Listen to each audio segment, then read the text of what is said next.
Hello 10th class students.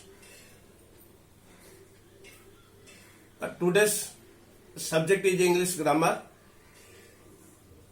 In your previous class, we have discussed on simple present or present indefinite tense and its application. Now today, we will focus on the present progressive tense. It is present progressive or present continuous or present imperfect. So, the structure is, we will see the notebook now. The structure is subject plus is or am or are plus V5 means ing form plus object plus other words. So, is, am, are is a तीनोटी verb भितरु को प्रकार subject पाखरे को प्रकार verb बसिबो, that is the data.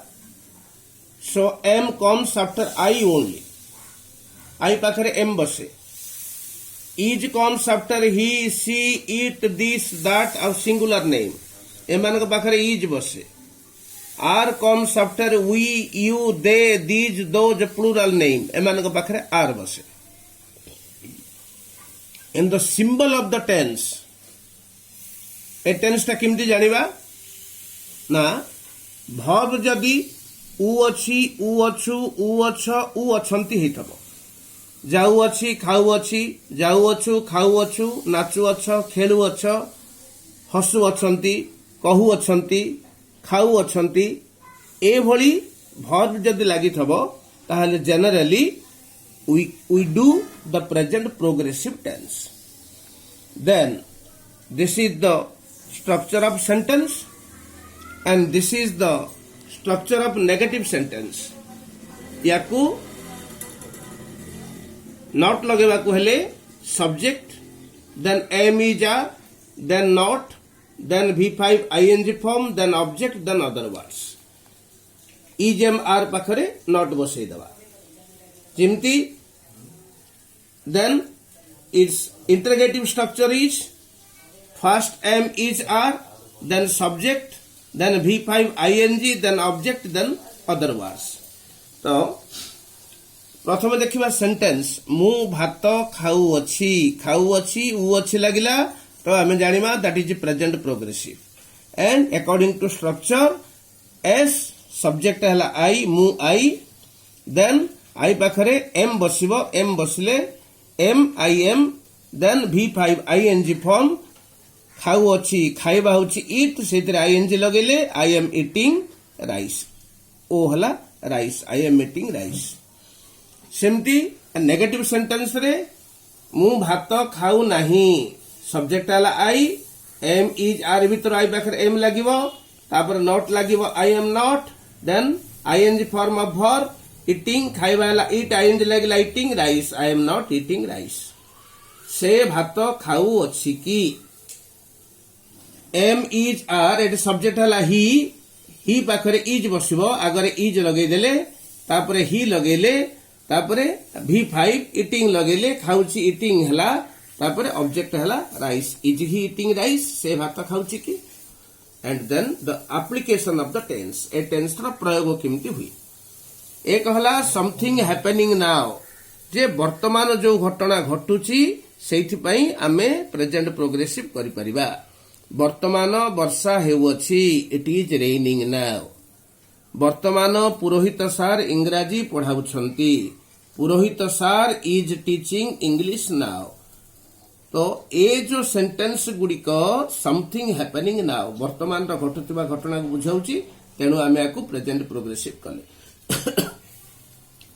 The next something happening over A period of time किछि समय अवधि धरी कौनसी कार्य चालू रहिथिले जदि किछि समय धरी कौनसी कार्य चालुची ताहले मध्य आमे प्रेजेंट प्रोग्रेसिव कर परिबा. My brother is searching for a job मोर भाई चाकरी पई अन्वेषण करूछंती चाकरी खोजुछंती. चाकरी खोजिबाडा गोटे पीरियड ऑफ टाइम को बुझाए. चाकरी खोजाटा किसी समय अवधि की बुझाए तेणु आम ये प्रेजेंट प्रोग्रेसिव कले इज सर्चिंग कले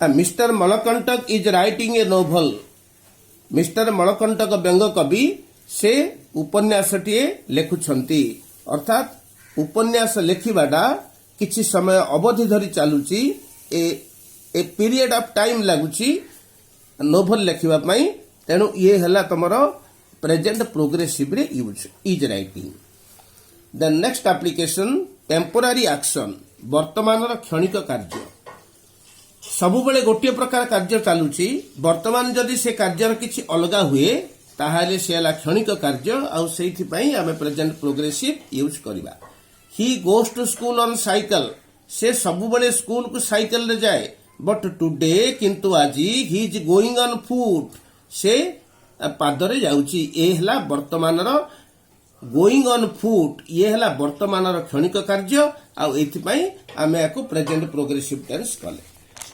देन नेक्स्ट आसला अनप्लेजेंट एक्शन इन प्रेजेंट वर्तमान घटुथिबा असुखीकर कार्य किंबा विरक्तिकर कार्य जदि कौनसी असुखीकर किंबा विरक्तिकर कार्य बारंबार बारंबार घटुची वर्तमान ताहले आमे प्रेजेंट प्रोग्रेसिव करिबा तो she is biting her nails so biting nails is an unpleasant action नख खाइबाटा नख चुबाइबाटा होची गोटे असुखीकर विरक्तिकर कार्य सेथिपई आमे ताकू प्रेजेंट प्रोग्रेसिव इज बाइटिंग कले ही इज डिस्टर्बिंग मी से मते गंडगोलिया करुची से मते विचार करुची ये जो विचार करवा गंडगोल करवाटा एक असुखीकर कार्य किंबा विरक्तिकर कार्य एथिपई आमे इज डिस्टर्बिंग आपको आमे प्रेजेंट प्रोग्रेसिव टेंस कले तो स्टूडेंट्स